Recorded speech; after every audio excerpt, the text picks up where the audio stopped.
Since I've been a young girl, I've been conditioned to think that, for me to find love or even to get married, I have to become thin. And that was really problematic because I was never a thin girl. I was never a thin child. I was always a chubby girl. And I was always like, and now I'm a full figured woman, I'm a plus size woman. So it was always very hard growing up and that conditioning that came from society. But I think as time passed and I started seeing some examples of women going out there and finding love for themselves and breaking barriers and being able to move forward besides societal conditioning, that made a lot of difference. And then as I mean now if you look at things like shows like This Is Us and all, make a lot of difference because there is this positive impact that one doesn't have to be a certain size to find love. You can find it at every size. But overall pop culture has and overall pop culture and media and Indian cinema and television for that matter has been very problematic because they sent out a very regressive image of love. And when I don't just talk about the male woman relationship or how they focused it around heterosexual love. I also focus about in terms of sizing and how it was always the heroine had to look a certain size in a certain way for her to find love, and if a girl was on the fatter side she would not find love. And the classic example of that conditioning for me was Kal Ho Na Ho and the character of Sweetu, because I genuinely remember after seeing that movie everyone kept telling me, your future is just like her because I resembled her, and people kept saying, oh, you're going to it's going to be as difficult for you as it was for her. So the whole notion of love and whole notion of it has been very skewed. But I think with time you have to change it, and the only way you can change it is firstly you stand up for yourself, you fight against these preconceived notions, and then you also see visual representation, because without visual representation this won't change. So for me to actually believe that I will be able to find love, I actually as a plus size woman, as a fat woman, as a full figured woman, I actually had to see real life examples of it for me to change my mindset, for me to even be okay with the fact that men would be interested in me beyond my body. I know the number and ratio of that is very small, but yes, there are a few men who are not held back by just a physical appearance, and they look at a person more than just a size or a body shape. And there are tons of so called inspiring stories out there where the so called happy ending comes in a fat person losing weight or thin women learning not to see themselves as fat. Fighting against these deeply internalized and ingrained ideas can't be easy. Body love, self love, these are difficult for many, many women, no matter what their size. How do you navigate these? So growing up, I actually believed that I had to lose weight, to find someone, and I honestly did. I did put out a lot of energy in trying to lose weight, and I think that was the biggest mistake I made because my goals were like, okay, I'm losing weight not for myself, but because I can hopefully find someone for myself, and that's not the right approach at all. I think eventually when I realized that how what a mistake I'm making, and that somebody who cannot accept me for the way I look at the starting of a relationship or is never going to accept me at all. So I think that changed when that realization dawned on me. I think my mindset changed. This is way before I even became body positive or I even became comfortable with my own body. In terms of women becoming accepting towards their body, there is still a large number of women who are not accepting towards their bodies. A large number of them, I mean, I've come from the fashion industry, so I have seen, on first hand basis, on close quarters, how women would strive to keep shrinking their body, keep shrinking themselves, and they would do these unhealthy diets, and they would do all these kinds of crazy workout, which had which later on had much negative impact on their body, but that time they would not think it through.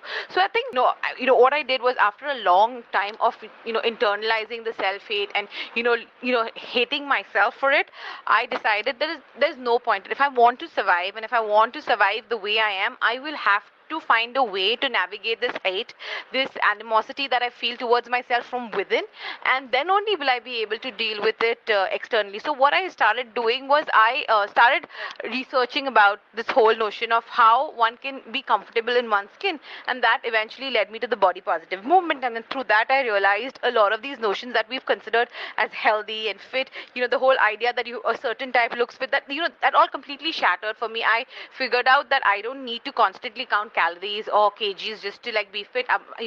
So I changed the meaning of the word fitness for myself. I changed the meaning of the word healthy for myself. I changed the meaning of the word beautiful for myself, and I most importantly I changed my self worth for myself. And as time flew and as I became more educated, as I learned more, I was able to fight back the stigma. I was able to fight fat phobia, and I was able to navigate this entire space that requires me to go from self hate to self love, that goes from body shaming to body positive. So it's been a journey. It didn't happen overnight. I'm still on that path. There are days I still struggle, but it's not as bad as it was like say 4 or 5 years ago. I don't constantly hate my body for the way it is. And I've conditioned myself to love it, to respect it, to nurture it, and to accept the fact that this is the only body I'm going to ever have. So hating it or punishing it or torturing it or letting society's crass words and mean statements affect it is not helping me. And just for my peace, mental peace as well as for my own health, I stopped letting all of this negativity get to me. You're also up against a multi-billion-dollar fashion industry. Their default ideal size would be somewhere around 10, which is like really, really thin. Anyway, coming to India, we had Bollywood films very cruelly portraying fat women, often played by people like Tuntun or Manorama, as either not intelligent or outright wicked.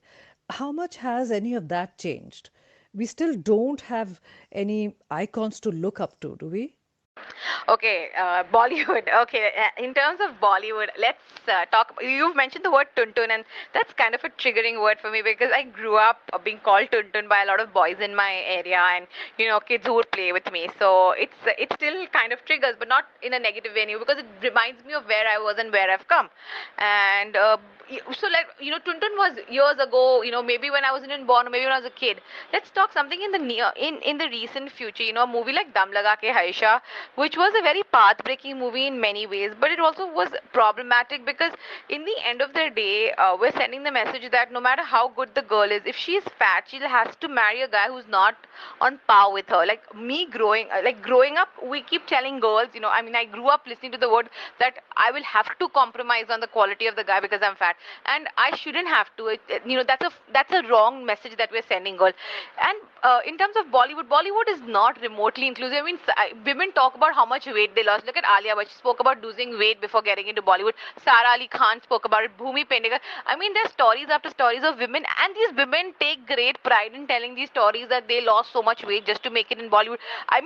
The fact that we say such stories, we've reduced women to their bodies and not talent. Like if somebody is talented, like look at Chrissy Menace. She is talented, and she is a full figured. She's an absolute fat woman. Her talent is not diminished by her size. So then why do we perceive it that okay, for you to break into Bollywood, you have to look a certain way. You have to you have to change your body.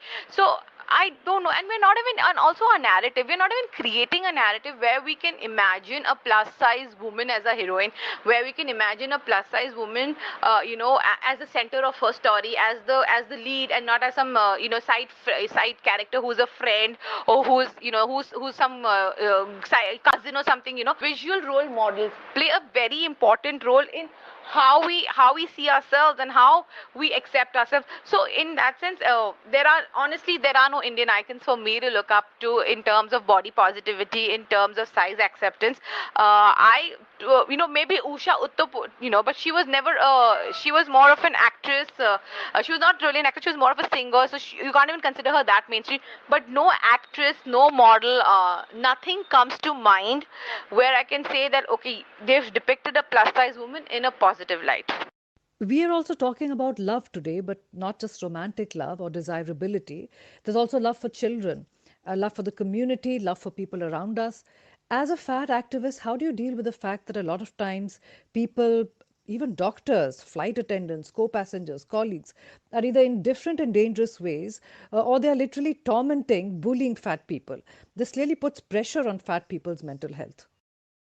So growing up, I faced a whole lot of discrimination based on my size, and I didn't actually realize it when I was younger. When people would treat me differently from girls in my class, like when teachers would not give you, part in a play, or when they would say, "Oh, why don't you do backstage instead because you're better at art and stuff like that." So at that time, you don't realize that it stems from, it stems from fat phobia, or teachers not doesn't think you're confident enough to face an audience. And back when you're younger, you internalize it. So for me, I did internalize a whole bunch of it, and I'm sure a lot of young girls are internalizing. Like I go for a swim and I see a lot of these young girls, and I also see how conscious girls who are on the plumper side are with their bodies in swimming costume, and it's so heartbreaking because these girls are like 8, 9 years, and they're already feeling conscious about themselves. I'm sure they've been mocked by their friends. I'm sure they're being mocked by their family and stuff like that. One thing that kept me sane through it all was I had very supportive parents. Like my parents have never fat shamed me. And as a society, we need to understand that it's not helping anybody when we try and force somebody to lose weight, or we do a kind of a deal. Okay, you lose so many kgs and I will give you this. I mean, honestly, that's a very negative notion of love. That's a very negative notion of of community. So one shouldn't hold that for one shouldn't hold that on any child, or for that matter on any person. You cannot stipulate love, and you cannot say I will give you less love or less acceptance based on your size. So I wish our schools would teach this. Our schools, how schools are teaching about good touch and bad touch. It's so important to teach kids about fat phobia. It's important to educate children about bodies, because I still see young kids, mocking girls who are fat, shaming them for their existence and stuff like that. We have to have body positive dialogue at the school level, at that basic level. So when children are growing up, they grow up free of prejudice rather than grow up with prejudice. And we also be very careful, like how we're very cautious about gay slurs. We don't use religious and gay slurs. We don't use homophobic slurs. We don't use religious slurs. Similarly, we've got to be very careful about fat phobic slurs. You cannot be okay with a boy or a girl calling any of their classmates fat in a negative way, or using euphemisms for it, like tun tun, or like Hulk, or whatever. Or these things have to be nipped in the bud at the earliest possible stage, and then only will things change and the society will change.